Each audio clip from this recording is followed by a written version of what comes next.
Haleluya, selamat pagi saudara yang diberkati oleh Tuhan. Pagi hari ini kita kembali akan merenungkan satu kebenaran firman Tuhan yang tentunya seperti halnya kita pagi hari ini ada di sebuah area persawahan. Jadi kita akan membahas sesuatu hal yang tidak jauh-jauh dengan latar persawahan ini. Saya memberikan judul renungan firman Tuhan pagi hari ini adalah mata baja. Mata baja. Apa yang dimaksud dengan mata baja? Nanti kita akan belajar bersama-sama. Kita terlebih dahulu baca kebenaran firman Tuhan dalam Mika pasal yang keempat ayatnya yang ketiga B. Mika pasal yang keempat ayatnya yang ketiga B. Di sana dikatakan demikian. Mereka akan menempa pedang-pedangnya menjadi mata baja dan tombak-tombaknya menjadi pisau pemangkas. Bangsa tidak akan lagi mengangkat pedangnya terhadap bangsa dan mereka tidak akan lagi belajar perang. Dari ayat yang sudah kita baca ini, kita bisa menyaksikan bahwa Tuhan meminta mereka untuk mengadakan satu perubahan haluan. Yang tadinya mereka itu menggunakan pedang, kemudian diminta atau diganti dengan mata baja. Jadi mata pedang itu harus ditempa sampai menjadi mata baja. Dan kemudian tombak-tombak itu diganti dengan pisau pemangkas. Nah, hari-hari ini Tuhan juga rindu untuk mengubah haluan kita.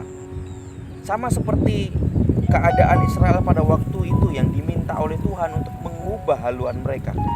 Dari pekerjaan-pekerjaan yang mendatangkan kematian. Kita lihat ya saudara bahwa pedang kemudian tombak itu adalah alat-alat untuk berperang. Dan berperang itu adalah tujuannya mengalahkan seseorang. Tujuannya adalah untuk membunuh seseorang, mendatangkan kematian bagi seseorang atau maupun bagi satu kelompok atau satu bangsa. Tetapi mata baja dan kemudian pisau pemangkas itu digunakan untuk mendatangkan kehidupan. Kenapa? Karena mata baja dan pisau pemangkas itu digunakan di area persawahan, di area pertanian. Jadi dari peperangan kemudian berubah haluan menjadi pertanian. Dari sesuatu yang mematikan menjadi sesuatu yang menghidupkan. Nah, kita lihat bersama di sini saudara, ini tidak mudah. Untuk mengubah haluan mereka tidak mudah. Dan ini haluan yang cukup drastis perubahannya dari perang kepada pertanian, dari mematikan kepada menghidupkan, dari mengalahkan kepada menumbuhkan sesuatu. Nah, hari-hari ini Tuhan juga ingin merubah haluan kita. Haluan seperti apa? Haluan yang mungkin hidupnya kita dahulu itu hidup yang merugikan, hidup yang mematikan. Kita mengarah kepada kematian. Tetapi Tuhan rindu kita sekarang mengarah kepada kehidupan. Dan kita juga mengerjakan sesuatu yang mengarah kepada kehidupan, bukan mengarah kepada kematian. Kalau dulu kita melakukan sesuatu untuk sesuatu yang bernilai hidup tapi bernilai sementara. Tetapi Tuhan minta kita untuk sekarang mengerjakan sesuatu yang hidup tapi bernilai abadi, bernilai kekal. Apa itu yang bernilai sementara? Segala sesuatu yang mungkin hal-hal sifatnya jasmani, sifatnya hanya memuaskan daging, memuaskan keinginan diri kita sendiri. Nah, Tuhan rindu untuk kita mengubah haluan kita, untuk kita menggeser diri kita, mengubah haluan kita, untuk kita menuju kepada sesuatu yang bernilai abadi atau bersifat kekal. Nah, apa yang bersifat kekal itu? Kita baca ayatnya yang kedua. Jadi kita mundur satu ayat, tadi ayatnya yang ketiga B, kita baca ayatnya yang kedua, Mika 4 ayat 2. Di sana dikatakan demikian. Dan banyak suku bangsa akan pergi serta berkata, mari naik ke gunung Tuhan, ke rumah Allah Yakub, supaya ia mengajar kita tentang jalan-jalannya dan supaya kita berjalan menempuhnya. Sebab dari Sion akan keluar pengajaran dan firman Tuhan dari Yerusalem. Jadi dari ayat 2 ini menegaskan kepada kita apa yang bernilai kekal, apa yang bersifat kekal. Tidak lain adalah firman Tuhan. Bagian lain dari firman Tuhan mengatakan bahwa segala sesuatu yang di dalam dunia ini itu akan lenyap. Tetapi firman Tuhan itu tetap, firman Tuhan itu kekal selama-lamanya. Dan mari kita mengarahkan diri kita kepada firman Tuhan. Nah, ayat 2 sini mencatat saudara bahwa orang-orang pergi, suku bangsa pergi perginya kemana? Di sini digambarkan firman Tuhan itu ada di gunung. Di sana katakan dari Sion, dari Yerusalem keluar pengajaran, keluar firman Tuhan. Dan banyak suku bangsa ini berduyun-duyun naik ke atas gunung. Nah, ini menjadi satu pelajaran yang indah buat kita, bahwa memang ketika kita mengejar firman Tuhan, kita mempelajari firman Tuhan, kita tekun membaca firman Tuhan, kita mencari firman Tuhan, itu tidak mudah. Sama seperti seorang yang naik gunung, saudara. Orang yang naik gunung itu pasti lelah, pasti capek, pasti di tengah perjalanan mereka jenuh, rasa-rasanya ingin menyerah, rasa-rasanya ingin mundur. Saudara boleh tanya kepada siapapun yang hobi muncak, hobi naik gunung, pasti tidak mungkin tidak lelah, saudara. Apalagi makin naik, tidak mungkin tidak lelah, pasti lelah. Nah, tetapi yang indah bagi kita adalah sama seperti orang yang naik gunung. Meskipun mereka lelah, tetapi kenapa mereka tetap mau meneruskan perjalanan mereka? Karena mereka tahu bahwa ada sesuatu yang indah di atas sana, jauh melebihi rasa lelah yang mereka miliki saat mereka naik ke gunung itu. Sama halnya dengan kita baca firman Tuhan. Mungkin kita lelah, mungkin kita jenuh, mungkin kita baca ulangan, kita baca imamat, ini apa ayatnya kok sulit dimengerti. Kita baca kitab Kidung Agung, ini kok sulit dimengerti, baca silsilah kok rasanya kok sulit dimengerti. Mungkin kita jenuh, kita mungkin rasa capek, rasa lelah dalam kita baca Alkitab. Tetapi satu hal yang harus kita tahu, saudara, bahwa keindahan firman Tuhan, rahasia-rahasia di balik yang kita baca itu lebih indah daripada sekedar rasa lelah, rasa jenuh yang kita miliki. Maka dari itu jangan pernah lelah untuk kita belajar menantikan keindahan dari firman Tuhan dalam kehidupan kita. Nah, sebelum lebih jauh, saudara, di sana dikatakan di ayat 3b bahwa kita perlu menempa pedang jadi mata baja. Nah, mengapa perlu menempa pedang jadi mata baja? Kita tahu fungsi mata baja itu adalah untuk menggemburkan tanah, untuk membongkar setiap tanah-tanah yang keras, supaya benih itu bisa ditanami dan kemudian bertumbuh dan berbuah. Nah, kita juga perlu mata baja, saudara. Mengapa? Dalam Matius pasal 13 ada 4 jenis tanah.